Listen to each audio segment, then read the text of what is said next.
Halo guys, Assalamualaikum warahmatullahi wabarakatuh. Kembali lagi di channel saya Diari PKH. Sahabat YouTube, bagaimana kabarnya hari ini?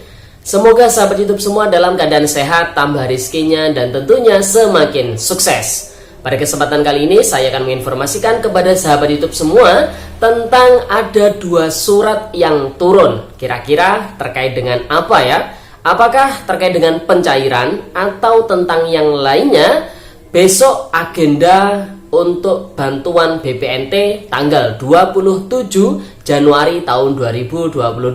Nah, kira-kira informasi selengkapnya seperti apa terkait dengan dua surat yang turun ini? Simak terus videonya, jangan di skip supaya tidak menimbulkan gagal paham dan tentunya salah paham. Bagi yang baru gabung dan baru kenal dengan channel Diari PKH, saya ucapkan selamat datang dan terima kasih banyak. Saya mohon bantuannya kepada sahabat YouTube semua untuk terus mendukung channel Diari PKH dengan cara like, share, komen, dan tentunya silakan di subscribe channelnya, aktifkan notifikasi loncengnya supaya sahabat YouTube semua tidak ketinggalan di video-video terbaru dari channel Diari PKH ini. Dan silahkan di-share ke grup-grup media sosial sahabat YouTube semua apabila video kali ini bermanfaat.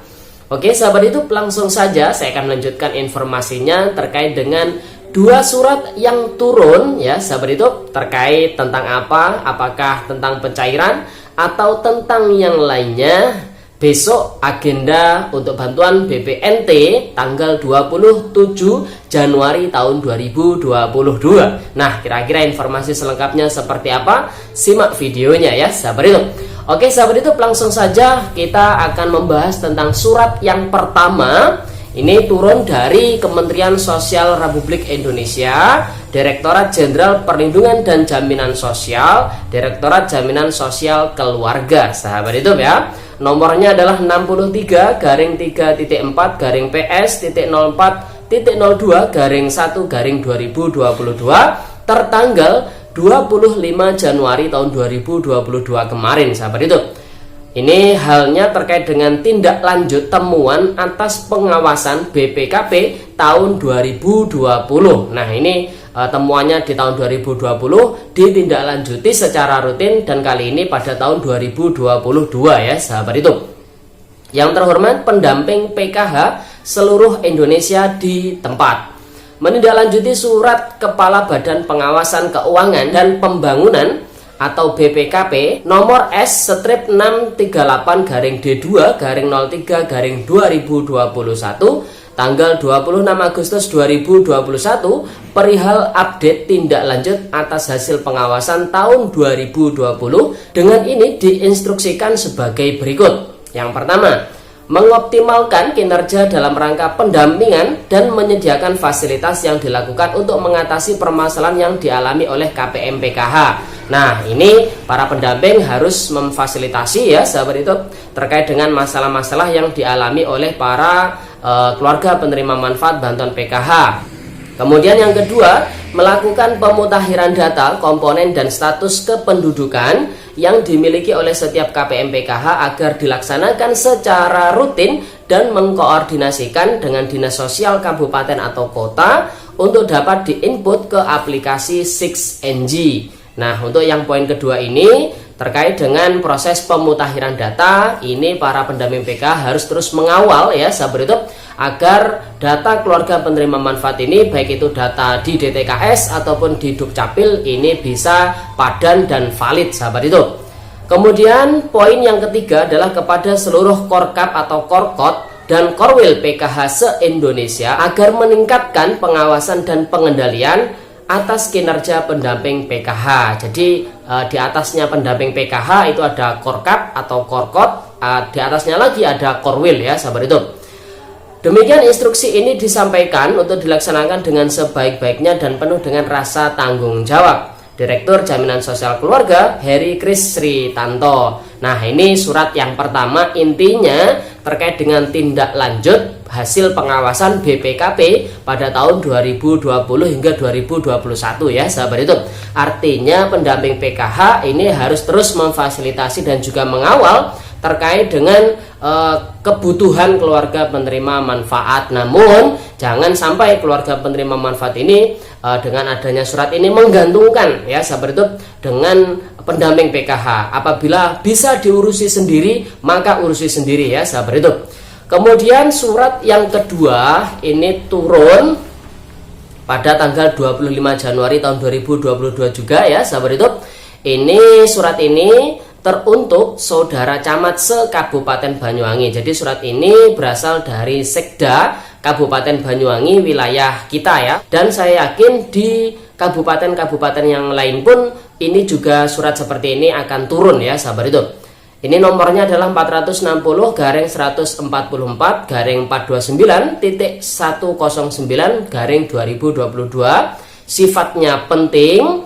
Ini lampirannya adalah 2 lembar. Perihalnya adalah distribusi KKS sembako PPKM tambahan 2021 sahabat itu. Berdasarkan hasil uji petik Badan Pemeriksaan Keuangan atau BPK terkait data KKS tidak terdistribusi bersama Bank BTN, Dinsos PPKB Kabupaten Banyuwangi dan Direktorat PFM disampaikan bahwa terdapat 23.754 KKS sembako PPKM tambahan 2021 belum terdistribusi dengan jumlah total 18.824 KKS sembako PPKM telah terisi dana bantuannya.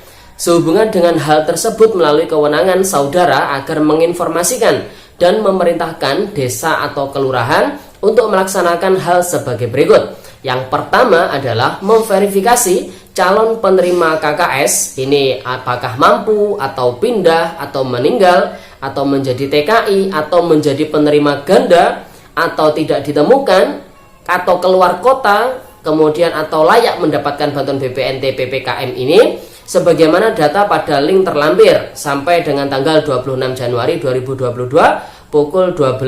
Jadi ini yang pertama adalah terkait untuk memverifikasi kelayakan ya, sifatnya apakah calon penerima KKS ini masih layak atau tidak mendapatkan bantuan BPNT PPKM ya sahabat itu. Yang kedua, menginformasikan kepada calon KPM yang telah terverifikasi layak untuk mengambil KKS sembako PPKM sesuai jadwal terlampir dengan membawa persyaratan yang telah ditentukan. Nah, ini syaratnya juga sudah ditentukan dari pihak bank penyalur ya sahabat itu. Kemudian yang ketiga, pemanfaatan bantuan diberikan dalam bentuk natura atau barang dan tunai disesuaikan dengan jumlah dana yang telah masuk ya, bisa barang atau bisa tunai. Jadi proses kartu KKS ini setelah distribusi, apabila sudah ada bantuan yang masuk, ini bisa segera diambil bantuannya ya sahabat itu. Demikian atas bantuan dan kerjasamanya disampaikan terima kasih Sekda Banyuwangi Dr. Andes Haji Arif Setiawan MM. Nah sahabat itu, jadi surat yang kedua ini perihal terkait dengan verifikasi kelayakan penerima bantuan BPNT PPKM yang akan mendapatkan kartu KKS ya sahabat itu dari bank penyalur. Yang kedua terkait dengan batas akhirnya ini yaitu tanggal 26 hari ini tepatnya ya sahabat itu. Kemudian yang ketiga ini akan ada proses penjadwalan atau ada jadwal proses pendistribusian kartu KKS tersebut. Nanti di video ini akan kita lampirkan jadwalnya ya. Kemudian yang terakhir adalah bahwasanya ketika sudah diambil kartu KKS-nya maka bantuan BPNT PPKM-nya bisa segera diambil sahabat itu. Oke sahabat YouTube, itu informasi pada video kali ini. Semoga videonya bermanfaat dan sampai jumpa di video terbaru di channel Diari PKH yang akan datang. Sekian, terima kasih. Salam PKH. Wassalamualaikum warahmatullahi wabarakatuh.